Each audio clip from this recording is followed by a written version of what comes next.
Yeah. All right, some New Year's resolutions for those returning to our nation's capital today. For Republicans, don't let your members speak at white supremacist meetings. For Democrats, keep talking about a time that Republican congressman spoke at a white supremacist meeting. Also on the horizon in D.C., John Boehner braces for a symbolic challenge. Mitch McConnell gives the president a warning, and Barack Obama hits the road to pregame his State of the Union address, kind of an unorthodox move. John, right now as the year starts, which side has the upper hand, the president or his rivals on Capitol Hill from the GOP?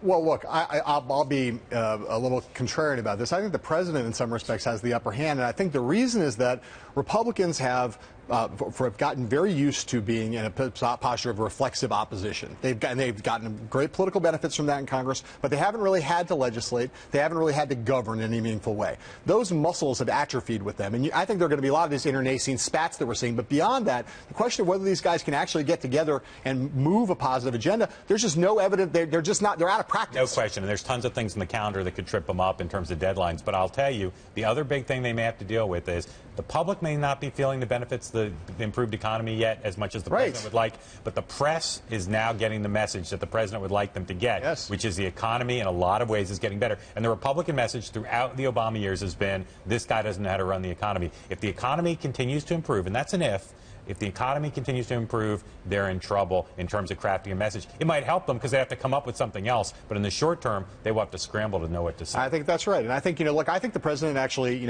in some ways, the Barack Obama, a lot of the things that have tripped him up over the course of 6 years have been being hemmed in by trying to balance a lot of kinds of different political, public policy objectives and concerns. Right now, I think that you saw him in the lame duck, sort of freed of all of that. I think he may be strongest in this period for 2 years when he doesn't really give a crap about anybody. Could be. He's still got to figure out what to do about Harry Reid. The Scalise thing is fascinating. Josh Earnest talked about it at length in the briefing today. Yes, of course. They want that front and center. I think that the White House, they could overplay their hand on this, but it shows their ability to try to sow discord within the Republican Party. As strong as Boehner and McConnell have been as a team so far, they'll be tested now. They still need to figure out how to have a strong voice. Scalise in leadership is one person now who can't be front and center for the time being. Right. They need stronger voices in the front public side than Boehner and McConnell or Scalise can be right now. And one thing we know about this White House is they're very good at demonizing, and they will use every possibility to make the Republicans not be able to modernize their image and look retrograde, and Scalise plays into that.